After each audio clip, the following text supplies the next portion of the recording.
Hello guys! Another day, another mini vlog. And for today's video, andito kami ngayon nila mama sa kanto ng Area G. Paano ba naman sabi ko bili kami ng merienda pero sabi nga susama na lang daw siya. Lagi na lang daw kami yung dalawa maalis magkapatid kaya ito napilitan siyang sumama. Kada aalis kasi kami ng kapatid ko, lagi kami nandun sa Samyup. Kaya ito, niyaya namin si mama dito sa may Minute Burger. Bali dito na lang kami pala kakain sa tapat ng e-bike namin para hindi na daw kami mag-uwi ng mga bitbitin sa bahay. At habang naghihintay nga kami ng aming order at eto, andito kami nakatayo sa kalsada.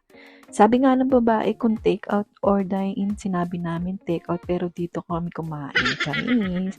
At eto, naganap ako dito ng isaw pero maaga pa pala kaya wala pang tinda si kuya. Sinilip ko pa kasi parang may nakita ako pero nagsisimula pa lang siyang magluto. Bali, ito pa lang yung mga andito ngayon. At bumalik na nga ako dahil sinabi kong walang isaw. Ito, kita mo naman si mama, ang takaw. At syempre, itong kapatid ko, napakatakaw din. Ayan. Nag-iisa kami ng mga ice choco. Ayan. Sana mabusog kami. Dito kami sa may kalsada, hindi na kami umuwi. Ayan. Minsan lang kami mag-banding tatlo kaya ito pinagbigyan ko na. At tinikman ko na nga rin dyan yung in-order kong double minute burger na may coleslaw with egg. At ayan, sarap na sarap nga ako dyan habang ito nakatayo dito sa may tapat ng e-bike na dala-dala namin.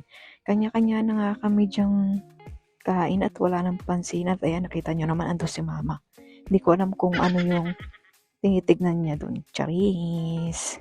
Medyo masarap pala tong in-order ko na tag 145 ata to. Ayan.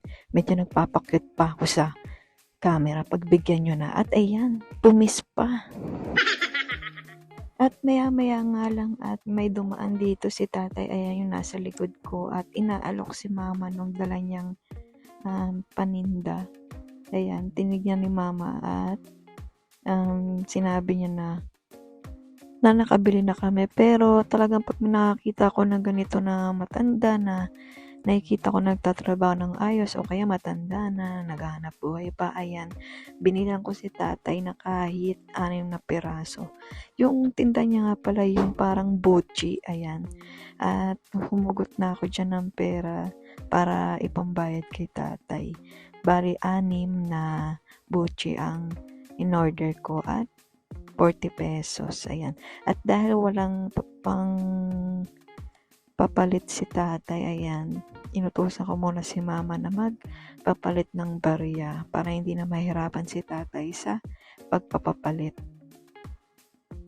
At para hindi na mahirapan si tatay, ako na rin kumuha ng binili ko sa kanya para hindi na niya ibaba yung bit niyang dagayan ng kanyang paninda.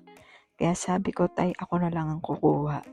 At pinakita ko pa sa kanya dyan na talagang saktong 6 ang kinuha ko.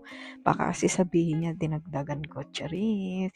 Yung mga ganitong senaryo talaga ng buhay, talagang hindi maalis sa akin na talagang maawa ko kasi ganyan mga matanda na sila, dapat nasa bahay na lang pero nakikita mo nagtatrabaho at lumalaban ng patas.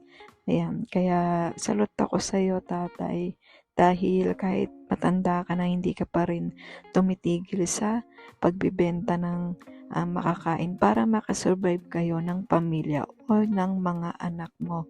Sana bigyan ka pa ng mahabang buhay at lakas ng katawan para makapagtinda pa. Ayan si tatay, shoutout sa iyo tatay, mabuhay ka at sana maubos yung tinda mo. At hanggang dito na lang ang aking video. Thanks for watching.